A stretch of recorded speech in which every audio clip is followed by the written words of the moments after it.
नमस्ते बिहार, मैं हूं आपके साथ शिप्रा झा। बुलेटिन की शुरुआत करेंगे इस वक्त की बड़ी खबर के साथ। न्यूज 18 की खबर पर एक बार फिर से मोहर लगी है। आज इंटर का रिजल्ट जारी होने वाला है। आपको बता दें, न्यूज 18 ने पहले ही आपको बताया था कि 23 मार्च को इंटर का रिजल्ट जारी होगा और आज देखिए इंटर का रिजल्ट जारी होने वाला है। बीएसईबी ने तारीख की घोषणा कर दी है। सबसे पहले न्यूज 18 पर आप रिजल्ट देख सकते हैं। news18bihar.com पर जाकर आप अपना रिजल्ट चेक कर सकते हैं। आज दोपहर 1:30 बजे इंटर का रिजल्ट जारी कर दिया जाएगा। अध्यक्ष आनंद किशोर जो हैं वो इसका रिजल्ट जारी करेंगे।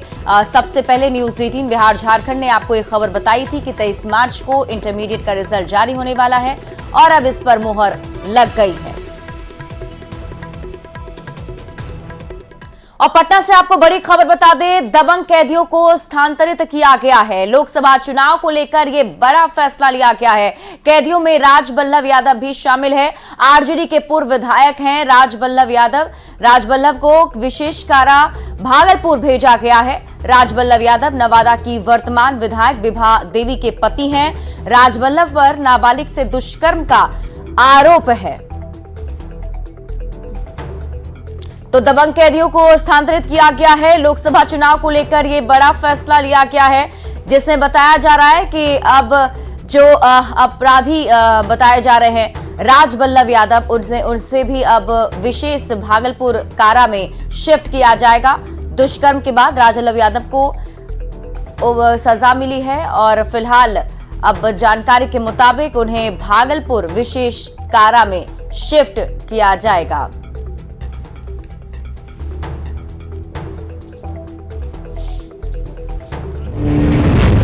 We'll do it in 7 days.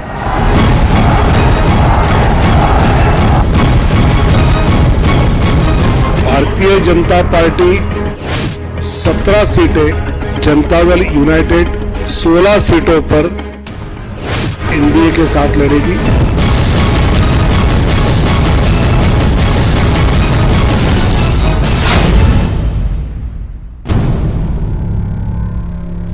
और शादी के 2 दिन बाद ही सीधे लोकसभा चुनाव का टिकट, इससे बड़ा गिफ्ट और क्या हो सकता है। जी हां, कुछ ऐसा ही हुआ है। मुंगेर में 2 दिन पहले शादी रचाने वाले 62 साल के बाहुबली अशोक महतो की पत्नी अनीता देवी के साथ। अनीता देवी ने अभी 2 दिन पहले ही मुंगेर में 7 फेरे लिए हैं और आरजेडी ने अशोक महतो को पत्नी अनीता देवी को अब मुंगेर से प्रत्याशी बनाते हुए सिंबल भी दे दिया है। अशोक महतो ने 17 साल जेल की सजा काटी है। 10 दिसंबर 2023 को जेल से रिहा हुए थे, जिसके बाद वे लोकसभा चुनाव की राजनीति करना चाहते थे, लेकिन उन्हें टिकट नहीं मिलता। तो ऐसे में अशोक महतो ने पत्नी को चुनाव लड़ाने के लिए अनीता देवी से शादी रचाई है।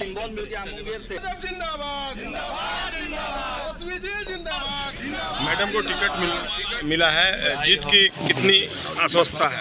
100%, 100% जीत है। एनडीए को पूरी टक्कर देंगे। टक्कर कहीं है ये नहीं। अशोक जी कहा जाता है कि इलाका ललन सिंह का है।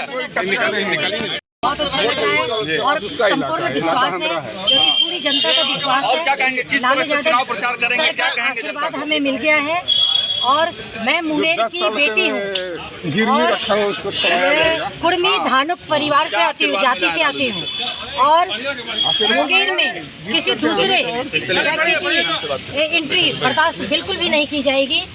ये जनता की आवाज़ है और ये मेरा विश्वास है। बहुत भारी मतों से जीत के आनी है मुझे। किससे आपका टक्कर होने वाला है, क्या लगता है? किसी से कोई टक्कर नहीं। किसी से भी टक्कर हो। बिहार में इंडिया लाइंस में सीटों का बंटवारा अभी तक नहीं सुलझ पाया है और इस बीच भागलपुर सीट को लेकर कांग्रेस विधायक अजीत शर्मा ने बड़ा बयान दिया है। उन्होंने कहा कि भागलपुर सीट पर अगर पार्टी लड़ने का फैसला करती है तो यहां से चुनाव उनकी बेटी नेहा शर्मा लड़ेंगी या फिर वे खुद भागलपुर सीट से चुनाव लड़ेंगे। बता दें कि नेहा शर्मा बॉलीवुड अभिनेत्री हैं। उन्होंने कहा है कि भागलपुर की जनता और कांग्रेस के कार्यकर्ताओं की मांग है कि यहां से कांग्रेस से चुनाव लड़े। सूत्रों की तो भागलपुर सीट कांग्रेस को देने पर राष्ट्रीय जनता दल राजी हो गया है। अब देखना यह है कि भागलपुर सीट पर उम्मीदवार की औपचारिक घोषणा इंडिया अलायंस कब करता है। जो प्रदेश अध्यक्ष से हमारी बात है, राष्ट्रीय अध्यक्ष से बात है और भागलपुर सीट कांग्रेस को आना चाहिए, जो मुझे भी सूचना है। इसमें यह हुआ है कि चाहे अगर मेरी बिटिया नेहा शर्मा लड़ेंगी तो उनको लड़ना होगा, और नहीं अगर वो बिजी होंगी, नहीं लड़ पाएंगे, तो फिर अजीत शर्मा हम चुनाव लड़ेंगे। ये पार्टी का हमको लगता है कि फैसला होना चाहिए। जहां तक चुनाव लड़ने की बात है तो पार्टी फैसला जो करेगी वो शर्मान्य है, लेकिन हमको लगता है कि भागलपुर सीट जो सूचनाएं हैं, ऐसे तो मैं न अध्यक्ष हूँ, न प्रदेश अध्यक्ष हूँ, न राष्ट्रीय अध्यक्ष हूँ, न कुछ हूँ, लेकिन हमें जो सूचना है कि भागलपुर में कांग्रेस पार्टी चुनाव लड़ना चाहती है, और चाहती है हम या बिटिया नेहा शर्मा लड़े, क्योंकि हम तो विधायक भागलपुर से हैं। अभी आदरणीय नेहा बेटा से हमको बात नहीं हुआ है अभी तक। मैंने कहा है कि पार्टी चाहती है तुमको चुनाव लड़ना, अगर बोले कि हमको समय दीजिए, अगर वो तय करेंगे तो वो चुनाव लड़ेगी, अगर पार्टी चाहेगी, नहीं तो मैं लड़ूंगा। लालू के सियासी परिवार में एक और एंट्री हुई है, वो उनकी बेटी रोहिणी आचार्य हैं। रोहिणी आचार्य को लालू प्रसाद ने सारण सीट से उम्मीदवार बनाया है, जबकि लालू प्रसाद की बड़ी बेटी मीसा भारती एक बार फिर से पाटलिपुत्र से भाग्य आजमाने जा रहे हैं।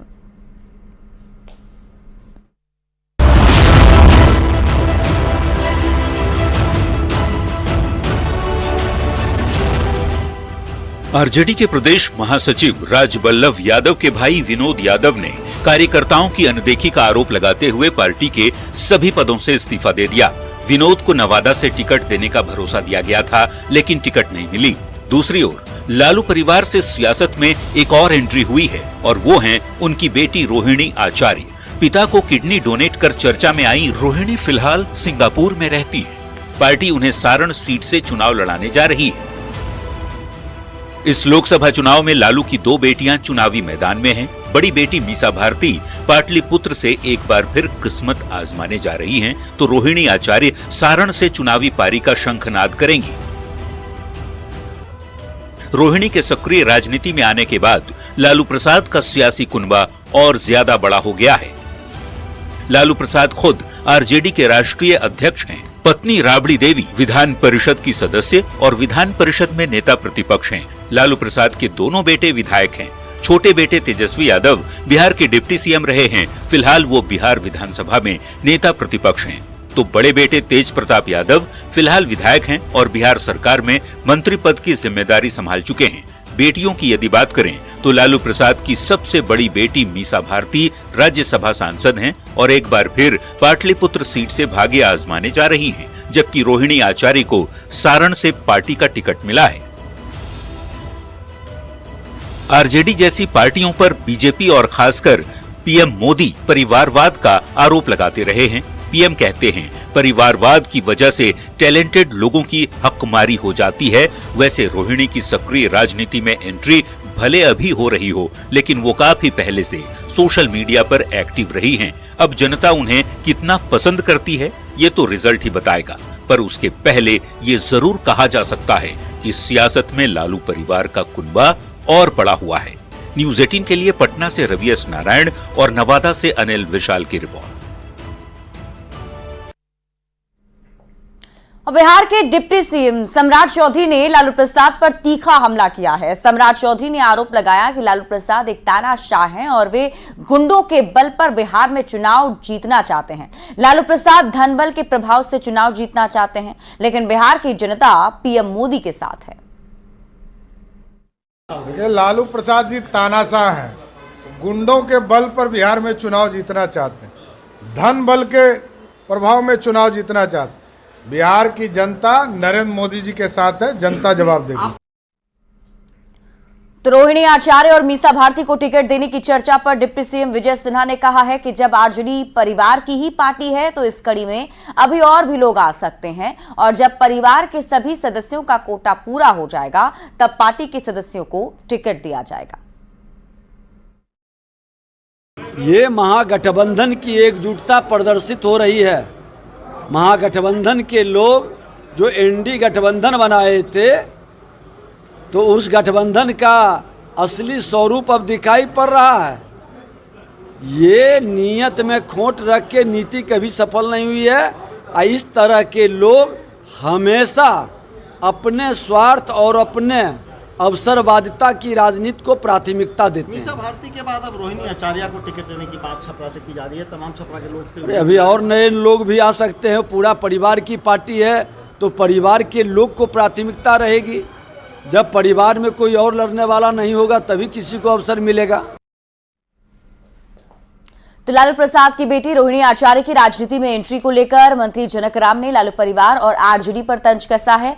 जनक राम ने कहा कि आरजेडी लालू परिवार की ही पार्टी है और वो इससे बाहर नहीं निकल सकती है और आरजेडी में शुरू से ही बाहुबलियों और अपराधियों को टिकट मिलता रहा है। तो जाने जाते हैं, बाहुबली हो, लाठी बल हो, हथियार बल हो, बम बारूद हो, उसी के बल पे तो महागठबंधन की सरकार आती है। जनता त्राहिमाम करती है, लेकिन परिवारवाद के कोख से जन्मा लोग हैं, वो परिवारवाद से बाहर कभी नहीं निकलेंगे। वो बाबा साहब अम्बेडकर की बात करने वाले, कर्पूरी ठाकुर जी की बात करने वाले, महात्मा गांधी की बात करने वाले, जनता के सामने जा करके इनकी चाल चरित्र बदल जाता है। ये धोखा ही धोखा है। अब जनता इनके झांसे में आने वाली नहीं है। तो बिहार में महागठबंधन के भीतर सीटों का पेच कुछ इस तरह से फंसा है कि सीट बंटवारा हुआ नहीं और एक एक कर पार्टियां उम्मीदवारों के साथ ही सिंबल भी बांटती जा रही है। पहले लालू प्रसाद ने 4 सीट से उम्मीदवारों को आरजेडी का सिंबल दिया, तो शुक्रवार को बारी सीपीआई की ओर से आई और सीपीआई की ओर से बेगूसराय सीट पर उम्मीदवार उतार दिया गया। कांग्रेस कुछ नहीं कह पा रही है और इसी को लेकर सवाल उठ रहे हैं कि क्या इंडी अलायंस तार तार हो चुका है।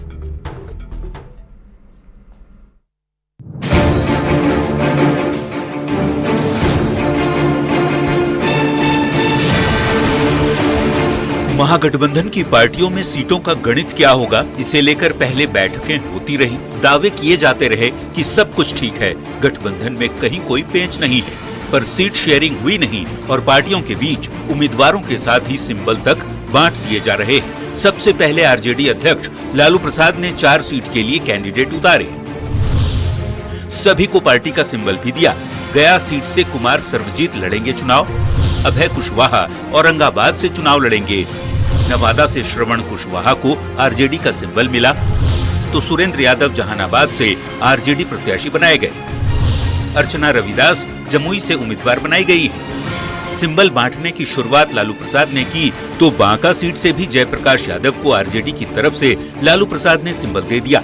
लालू प्रसाद के सिंबल बांटते ही महागठबंधन की सहयोगी पार्टी सीपीआई की ओर से भी सिंबल दे दिया गया। सीपीआई की ओर से बेगूसराय सीट पर कॉमरेड अवधेश कुमार को उम्मीदवार बनाए जाने की घोषणा कर दी गई। पार्टी महासचिव डी राजा ने तर्क दिया कि बेगूसराय सीपीआई की सीट रही है, इसलिए तैयारी चल रही है।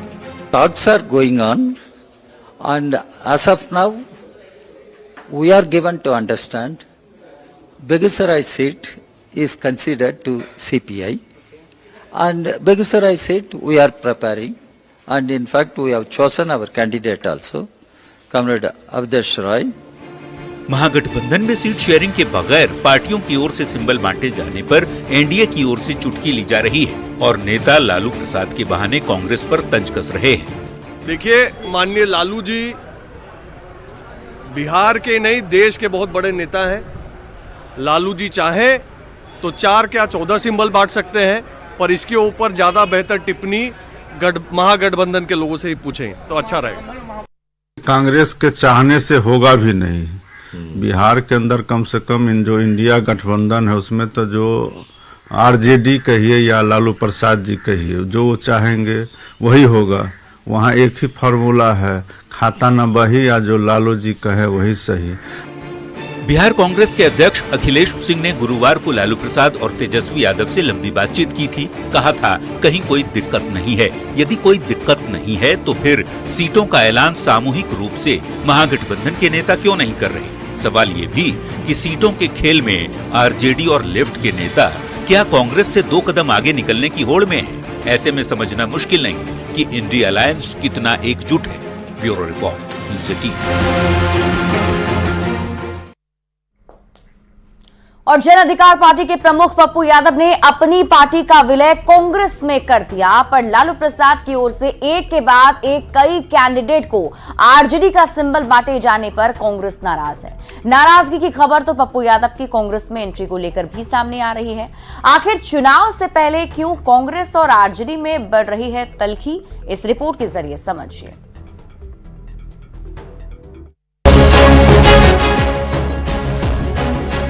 महागठबंधन में अभी सीट शेयरिंग हुई नहीं है, सीटों का गुणा भाग अभी नहीं हुआ है। ऐसे में आरजेडी प्रमुख लालू प्रसाद एक एक कर अपने प्रत्याशियों को पार्टी का सिंबल थमा रहे हैं, जिसे लेकर कांग्रेस में नाराजगी देखी जा रही है। पहले सुनिए कांग्रेस के वरिष्ठ नेता निखिल कुमार का ये बयान।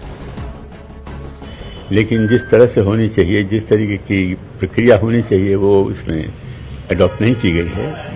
ये हम लोग की अलायंस है राजद के साथ, तो तय ये हुआ था कि हम लोग मिल बैठ करके समझौता करेंगे सीटों की शेयरिंग के बारे में।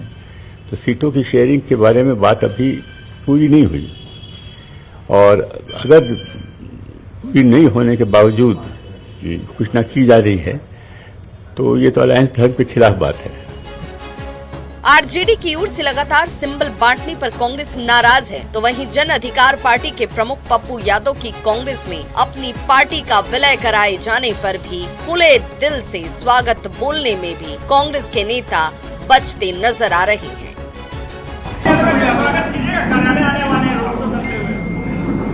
उनका स्वागत क्यों नहीं होगा? जो भी इस पार्टी में आएगा सबका स्वागत है। अरे जब कांग्रेस पार्टी ने फैसला किया तो पप्पू जी आए, पशुपति पारस जी आए, जो भी आए कांग्रेस को मजबूत करने के इरादे से आएगा, उसका स्वागत है।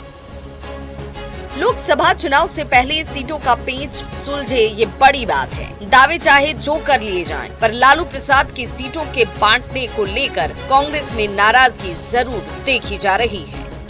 न्यूज़ 18 के लिए पटना से आनंद अमृतराज के साथ ब्यूरो रिपोर्ट। तो लालू परिवार का सियासी कुनबा भले बढ़ रहा हो, पर बीजेपी लालू फैमिली के बहाने तंज कस रही है। बिहार के डिप्टी सीएम ने रोहिणी आचार्य के राजनीति में आने पर एक ऐसा बयान दिया है जिस पर सियासत गर्मा गई है। आखिर सम्राट चौधरी ने ऐसा क्या कह दिया है, देखिए इस रिपोर्ट के जरिए।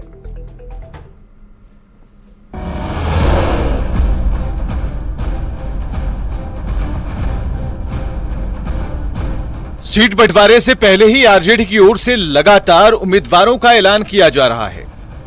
लालू प्रसाद की दो बेटियां भी चुनावी मैदान में उतरने वाली हैं। पाटलिपुत्र सीट से बड़ी बेटी मीसा भारती के बाद सारण सीट से लालू प्रसाद की बेटी रोहिणी आचार्य को पार्टी की ओर से उम्मीदवार बनाया है। सीट बंटवारे से पहले उम्मीदवारों के ऐलान और सिंबल देने पर बिहार की सियासत पहले से गर्म है। इस बीच डिप्टी सीएम सम्राट चौधरी के बयान ने गर्म सियासत में उबाल ले आया। सम्राट ने लालू प्रसाद पर बड़ा हमला बोलते हुए यहां तक कह दिया कि टिकट बेचने में लालू प्रसाद ने अपनी बेटी को भी नहीं छोड़ा, बेटी की किडनी लेकर लोकसभा चुनाव का टिकट दिया। देखिए, लालू प्रसाद जी ऐसे नेता हैं जो टिकट बेचने में माहिर खिलाड़ी हैं, और लालू जी तो अब अपनी बेटी तक को नहीं छोड़े, पहले किडनी लिए तब टिकट दिया। यही है लालू यादव जी का परिचय। जो व्यक्ति अपने बेटी तक को नहीं छोड़ता हो, उसी का नाम है लालू प्रसाद। सम्राट चौधरी के इसी बयान के बाद सियासत गर्म है। आरजेडी ने सम्राट चौधरी पर हमला बोलते हुए बयान को बेहद ही शर्मनाक बताया। चौधरी निर्लजता की हदें पार कर चुके हैं। जिस तरीके का उनका बयान आया है, ये दुर्भाग्यपूर्ण है। सम्राट चौधरी भारतीय परंपरा, भारतीय परिवार और महिला का जो योगदान रहा है परिवार में, ये इतिहास गवाह है। हर महिला उसको लेके सम्राट चौधरी जी ने अभद्र टिप्पणी की है। आप बताइए कि जब आप कच्ची उम्र में आपको मंत्री बनाया गया था, तो क्या आप अपने माता पिता को गिरवी रख दिए थे, बेच दिए थे? ये समाज को बड़गलाने का जो काम कर रहे हैं, इससे समाज बहुत आहत है। लोकसभा चुनाव से ठीक पहले ऐसे बयान से जहां सियासत गर्म है, तो वहीं नेताओं को अपनी भाषा की मर्यादा का भी ख्याल रखना चाहिए। वैसे चुनावी मौसम में आरोप प्रत्यारोप के बीच जुबानी हमले जारी हैं। न्यूज़ 18 के लिए पटना से शैलेंद्र और रवि एस नारायण की रिपोर्ट। और अब रुक कर लेते हैं बिहार की कुछ अन्य खबरों की तरफ। तो सुपौल में महिला की गोली मारकर हत्या कर दी गई है। बाइक सवार अपराधियों ने महिला को गोली मारी है। महिला की मौके पर ही मौत हो गई। मामला जमीन विवाद से जुड़ा हुआ बताया जा रहा है। महिला पिंकी देवी अपने पति बेचन यादव के साथ पति के मामा के घर कसहा गांव जा रही थी और तभी अपराधियों ने हमला कर दिया। महिला के पति ने बताया कि जमीन विवाद में पहले उसके पिता की भी हत्या हो चुकी है। अब पुलिस पूरे मामले की जांच में जुट गई है। कहाँ पर मारा है गोली? यहीं पे मारा है। कौन जगह है ये? लतोना उत्तर है। किस जगह पे? लतोना उत्तर में बांध पर बगलाधार का? बगलाधार का। ओ, कहाँ से आ रहे थे आप? गांव से आ रहे, घर से आ रहे थे। घर कहाँ आपका? यही बगली में है, वही घरे से आ रहे थे। लालपट्टी निवासी बेचन यादव की पत्नी है पिंकी देवी को गोली मारकर हत्या कर दी गई है। ये बगला पूरब बांध पर वार्ड नंबर 15 में पड़ता है। यहीं पर कुछ अपराधकर्मियों के द्वारा बताया जा रहा है कि कुछ अपराधकर्मियों के द्वारा उनको गोली। और न्यूज़ 18 बिहार झारखंड पर खबरों का सिलसिला लगातार जारी है। यहाँ रुक रहे बस एक छोटे से ब्रेक के लिए।